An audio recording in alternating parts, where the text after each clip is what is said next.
Buonasera e ben ritrovati con una nuova edizione del TG Flash di New Sicilia. In apertura continua a essere sotto i riflettori la questione dell'emergenza incendi in Sicilia. Il presidente della regione Schifani ha incontrato a Palermo una delegazione composta da persone che hanno perso la casa o subito gravi danni a seguito dei roghi divampati nei mesi scorsi nell'isola. Mercoledì è in programma un tavolo tra il Dipartimento Nazionale e quello regionale della Protezione Civile.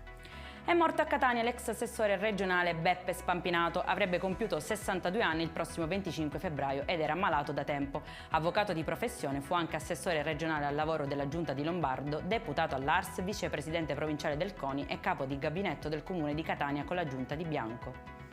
Identificati gli aggressori del 31enne accoltellato ieri a Palermo, intervenuto per impedire il furto della sua bicicletta. Si tratterebbe di due minorenni di 14 e 15 anni. Uno dei due è stato riconosciuto dalla vittima, ma entrambi avrebbero negato i fatti. Al vaglio eventuali responsabilità dei genitori.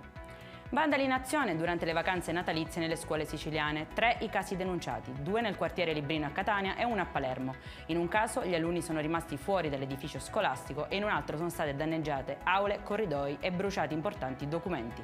Chiudiamo col meteo. Domani la Sicilia sarà ancora contesa tra nuvole e piogge, ma ci sarà spazio anche per qualche spiraglio di sole che lascia ben sperare. La Protezione Civile, tra l'altro, non ha comunicato alcuno stato di allerta.